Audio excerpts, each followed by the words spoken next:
Oh, hey there, I'm Robert Donovan. Welcome back to On Task with Rob Dom. Today we're going to be talking about motocross and what that means to me. It all started back in 1984. There was many great things that came out in 1984. The Karate Kid, Prince, Purple Rain. Honda came out with this great advertisement for three-wheelers.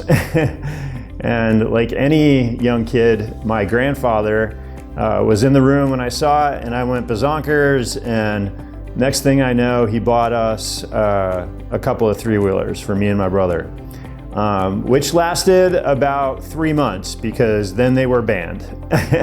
And they sat in a barn for a long time, so we could only look at them but not ride them. And at some point, I was able to convince everybody to let me sell those things and get four-wheelers. And so we were able to do that. And then I was able to kind of get going with this hobby. It was kind of a freedom hobby, if you will, where we had trails around my house. And after school, I was able to go ahead and just feel free and get out there and twist the throttle a little bit. And it was really quite fun. I recommend that for any kid. Some people say motorcycles or any of these things are dangerous. They're really not. It's the people who drive them that are dangerous. So when you have a high risk, high consequence activity like this, the best thing that you can do is go slow, learn your basic skills, your fundamentals, and that will pay dividends in your safety. So with that, I'd like to share a little bit about my experience or my childhood. I really didn't have direction, I guess, if you will, when I was younger, and I thought that riding the dirt bike was going to get me onto television and one of these big factory rides, you know, with one of the major manufacturers, and kind of that was my future, my ticket. And so I was pretty vocal about that with my parents when I turned about 14, 15, and I convinced them to let me focus on this stuff. And it was promptly ended probably a couple years later when I broke my femur. I broke my femur pretty bad, and I kind of realized that was the end of this dream of doing this professionally. But it doesn't mean that it hasn't still lived with me, and that competitive spirit and the freedom of twisting that throttle has been something that I enjoyed throughout my childhood. At some point I learned what a power of attorney was, and a power of attorney allowed me to sign over legal custody for a day to my friend's parents so I could go racing. And so it was in Caroga Lake, New York.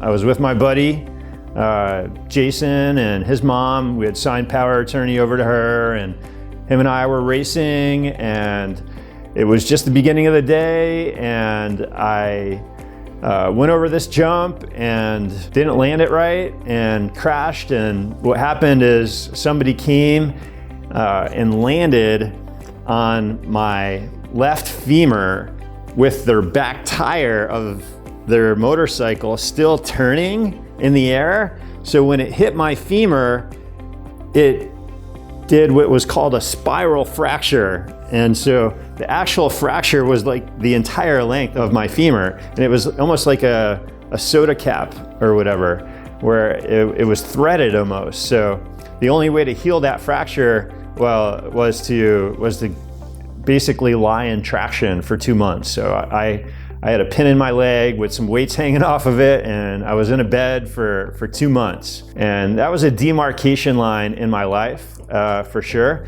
Learned patience. I learned how to persevere. I learned how to realize that not everything goes according to plan and to make the most of it. So at that point, I had to kind of punt on this whole idea of becoming this pro motocross racer.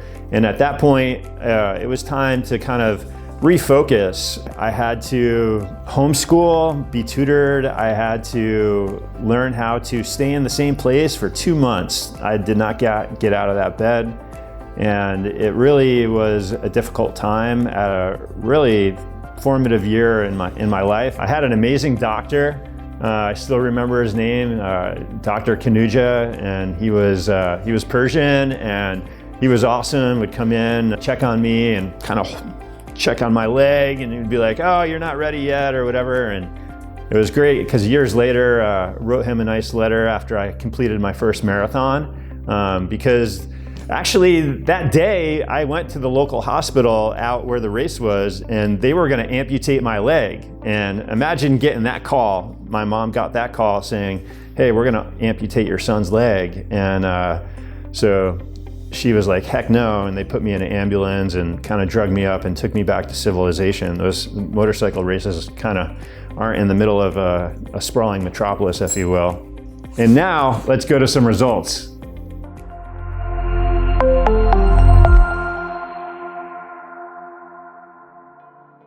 So the results in March have been textbook results, especially in warmer areas like the Southeast. We see that spring is in the air, and that means it's exciting times for us. We've seen dealers double their lead volume month over month, so February over March. We've seen unique visitors are going up anywhere from 15 to 30% per dealership. This means that there's more activity in the marketplace, there's more demand, and it'll be interesting to see how dealers respond to that and if they can get the units they need to service their community. And so far, our dealers have been doing great, and we have had fantastic results in the month of March. It's been a little overwhelming, actually. We're looking at a Nissan point in Louisiana. We're looking at another Volkswagen point up 17% year over year for unique visitors. I really wanted to focus on web traffic. I think that's kind of the theme, and conversions and what have you. If there was one niche that Dom 360 really does well, it's about getting the website to have the right amount of content on it and the right amount of conversion tools on it to make sure that we make the most of our traffic. And it's it's a hard line because you have external forces like some of these paid search companies, I won't name any of them, but they kind of want you to go broad match and drive all of this traffic to the sites, which does nothing more than blow your budget, and it just increases your bounce rate exponentially. One of the standards that we have here is a bounce rate of 30% or less, and that's just unheard of. You don't see that. You don't see that in automotive. You don't see that in e-commerce. I mean, it's typically 40s, even 50%, depending on what kind of traffic you're driving to that site. We have this manage by exception rule, and so we have all these dealers or whatever separated out by teams and what have you, but the dealers that are not getting that 30%, this is typically indicative of, possibly, they're doing their SEM not through us, maybe through a manufacturing program or something like this, and there's just no interaction. Or Possibly it could be management change at the dealership, different style, maybe sending a lot of traffic to the site, possibly through traditional means that may not resonate. And we just don't see that a lot. We don't see that, and if we do see it, we catch it, because that's how we manage. We manage by exception. I would say that a big standout for us was just going to challenge our dealers to really go through what we did. We kind of had this campaign, this internal kind of campaign going on all winter long, and we called it Ready, Set, Go. What we did is we went through all of their analytics, their goals, combed websites, launched new websites, and just got everybody ready for the selling season. And that was pretty much going on November, December, January, February, all those dark months. So when it came to March, and you never know when spring's gonna happen, especially in the Southeast. It could happen in February, it could happen in April, but it looks like it definitely happened in March this year, and we across the board saw our dealers lift. I think the average lift on unique visitors was 20%. Lead volumes all went up year over year. Unique visitors was year over year as well. So it's nice when we go to our reporting. We typically follow two lines because we're integrated with the DMS, and so we have this little squiggly red line for last year, and then we have a blue line for this year. And so the rule in the agency is that the blue line always has to be above the red line. And so we're constantly looking at your results, at our results month over month, but year over year. So we're not looking specifically at March over February. We're looking at March this year over March last year. And we always want to make sure that this year's March is better than last year's March. And it is. And so that's even a sign of like COVID's dying down, market's freeing up, we're seeing more inventory, we're seeing people bullish about everything. NADA was great, everybody came back super excited, and our dealers are ready to sell cars, and it's already showing.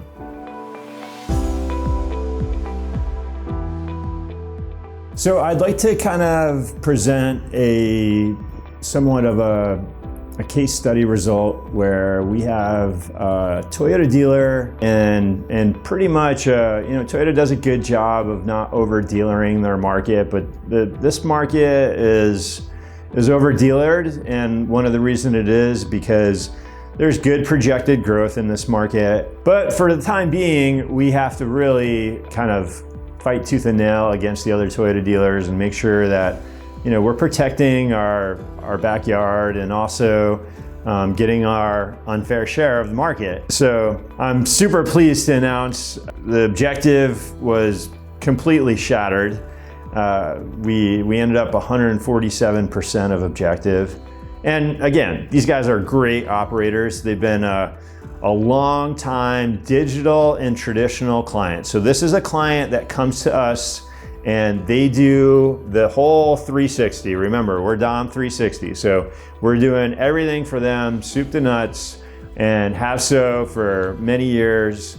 I think they've been a client for 8 or 9 years at this point. It's been a great relationship. We do everything from annual plans to a forecast with them, and we go off site with them, and we come up with quarterly creative. We already kind of know what we're doing before we even get there, and it's almost like when you get in the, like the athletes say, like the zone, and we just kind of all work together in unison. It's fluid, it's easy. This dealer just absolutely shattered it, and they really did a great job, and I can't say enough about the collaboration that goes on between all the folks at the dealership. I want to take my hat off to this particular Toyota dealer. They know who they are, and we look forward to taking you all to dinner next time we're in town. And we visit you on a quarterly basis because that's what we discussed when we signed the agreement, and we honor our commitments, and we can't wait to see you soon. Congratulations. Dealers who come aboard at Dom 360 have a unique DNA, okay? They have, first off, they have goals in mind, or we help them define their goals, okay? Because if we don't have those, then we can't help anybody get anywhere if we don't know where they want to go. Dealers who sign up with us want to get better and want to understand. We have a lot of dealers that sign up with us that maybe they have been delegating this stuff to an internet manager over time, and they want to learn it themselves. And so we're kind of like that safe, trusted partner that is going to not only up their internet game for their customer-facing marketing materials and web presence and all that stuff, but they're going to get an education in the process. And that's invaluable. The point is that we have a methodical approach. We're your indispensable marketing partner, okay? We're here with you in the good times and the bad times, and we're constantly coming up with creative solutions to what's going on at the dealership. You need somebody that understands marketing, that can execute creatively and can execute tactically, and you need that. You need that group on your team. And that's probably why dealers sign up with us. If you looked at our offering, there is no less than 12 positions. So if you were a dealer group and you wanted to recreate, and get one of everybody in our company, at a very minimum, you would need 12 people. Probably more like 16, 18 people. And then you got to manage those people and make sure that they come in and they're doing their work, and you still have to go back and check your work and all that stuff. Or you can just outsource that stuff and hold us accountable, and then you can do your thing, we do our thing, and we work together, and it becomes a beautiful marriage. And that's why our clients sign up with us.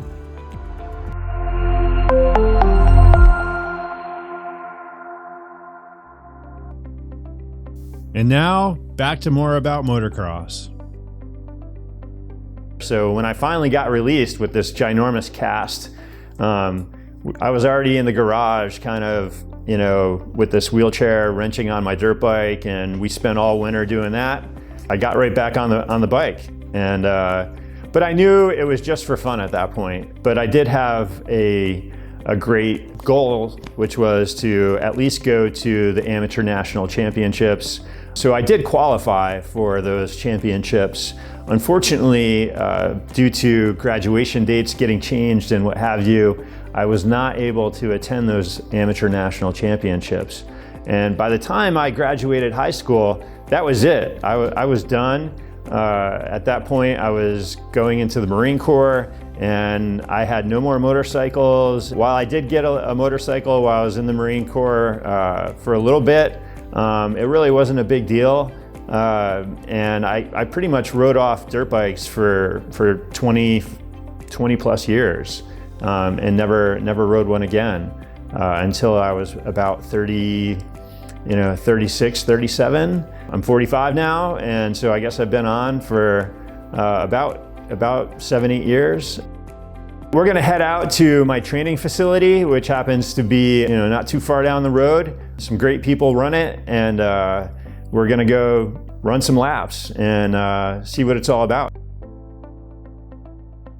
It's been a lot of fun just toying around with it. I realize that my days are numbered with these things. I'd like to get the majority of this stuff out of my system by the time I'm 50. So this seemed to be like the right year to actually try and go to those same amateur national championships as a veteran rider now. So 45 plus class. The only problem with that is that the guys who are still doing this sport at 45 have been doing it that entire time span that I have not.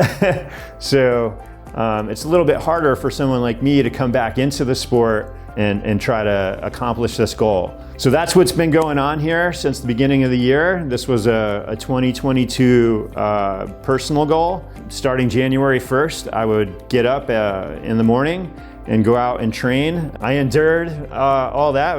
It was horrible conditions. The ground was frozen, all that stuff. Coincidentally, I just went through this first round of qualifiers, and it happened to have been the worst weather ever. The ground was frozen, everything, and that played to my favor. So I was ready for it while everybody was falling over and couldn't do or deal with the muddy conditions. I felt right at home. So the preparation was there, and that was some validation for me. And we'll see how we go in June. There's about 2 more months of preparation. So for me, and now the stakes are higher. There's going to be 42 guys on that gate that all want to go, and they're only taking the top 6. So this could be the beginning of the end of my amateur national championships, because I don't think I'll ever chase it again. But it's been a fun process, and I'm going to give it my best shot.